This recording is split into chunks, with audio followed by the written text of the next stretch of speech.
Baik, terima kasih pemirsa, masih di Damai Indonesiaku dengan durasi yang sangat sedikit ini kita akan teruskan jawaban apa yang disampaikan oleh pertanyaan yang disampaikan oleh santri kita tadi.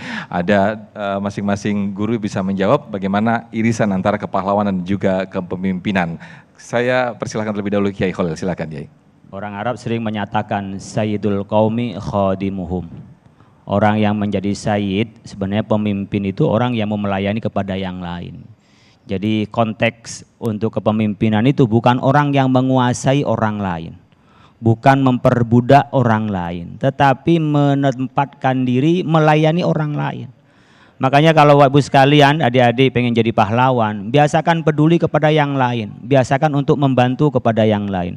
Tapi kalau tidak bisa membantu pada orang lain, berarti tidak tumbuh jiwa kepahlawanan di dalam dirinya. Jadi karakter pahlawan itu adalah membantu kepada yang lain. Yang kedua, karakter pahlawan adalah kejujuran.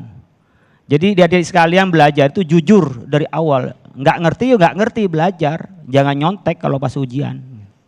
Ini yang ringan-ringan saja. Anda tidak tahu, bilang nggak tahu, berarti Anda harus belajar lebih kenceng. Apa yang Anda lakukan malas, sampaikan kepada gurunya, saya sedang malas, gimana caranya bisa kita ini semangat. Tapi tidak menutup-nutupi. Jadi ciri-ciri orang yang tidak ada jiwa kepemimpinan adalah orang yang bohong. Jadi kalau orang jadi pembohong, meskipun dia jadi ketua mungkin, jadi ketua kelas, ketua RT, bahkan sampai jadi presiden, kalau pembohong itu bukan pemimpin sebenarnya, mengeksploitasi orang lain. Dan dia tidak ada jiwa kepahlawanannya. Jadi pahlawan itu bisa saja dia berkorban demi kepentingan orang lain, bukan untuk kepentingan diri sendiri. Coba para pahlawan kita, Bung Karno, Bung Hatta, ya, para pahlawan-pahlawan kita itu, Ki Hasyim Asy'ari, apa bisa menikmati sejahteranya seperti kita sekarang ini? Tidak. Tapi mereka yang dulu berdarah-darah, mereka yang mati, bahkan ada yang mati muda, ya, yang mereka lakukan itu tetapi tidak untuk dirinya sendiri tapi untuk orang lain. Artinya selain jujur, yang kedua adalah mau berbagi kepada yang lain. Intinya di dalam belajar kita, dalam keagamaan kita, kita mau melaksanakan fardu kifayah lebih banyak.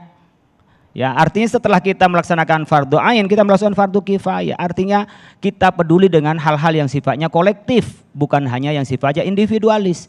Orang yang makin banyak peduli pada orang lain, makin dicukupkan oleh Allah kebutuhan diri sendiri.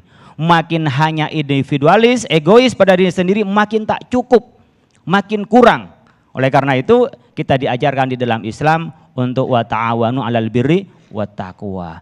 Oleh karena itu kalau mau mengukur saya ini punya jiwa kepemimpinan atau tidak, diukur dari 3. Yang pertama, apakah orang lain itu sudah kita mau membantunya kepada orang lain. Kalau ada jiwa ingin membantu berarti udah mulai tumbuh. Tapi lebih tinggi lagi kalau punya jiwa orang lain tuh sama saya. Apa yang dibutuhkan orang lain adalah kebutuhan saya. Maka yang dirasakan oleh orang lain saya rasakan. Apa yang saya punya saya bisa bantu pada orang lain, level kedua. Tapi level yang ketiga, jiwa kepemimpinan dan pahlawan itu adalah ketika orang lain lebih utama daripada diri saya.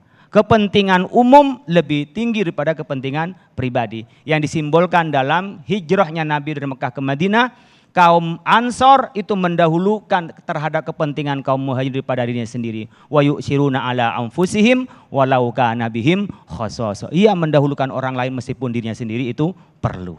Baik, terima kasih Kiai Khalil. Berikutnya Ustazah Ebira, silakan Ustazah. Baik, menambahkan sedikit bahwasanya nilai-nilai kepahlawanan yang juga harus dimiliki oleh seorang pemimpin adalah gigih. Tidak mudah menyerah.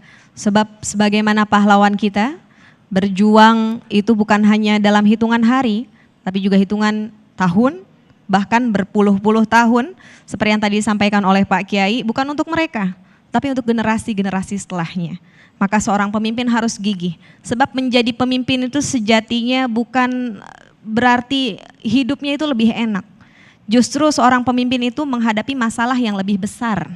Ya, maka gigih ini, sifat gigih harus didasari dengan takwa. Sebagaimana yang Allah firmankan dalam surah At-Talaq, wa may yattaqillaha yaj'al lahu makhraja.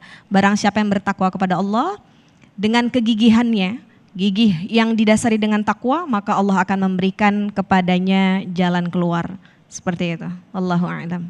Baik, terima kasih Ustazah Ebira, Kiai Khalil dan juga Prof Niam yang telah memberikan pencerahan kepada kita semua mewujudkan kepahlawanan pemuda di jalan Allah. Tetaplah di Damai Indonesia, sesaat lagi kami kembali.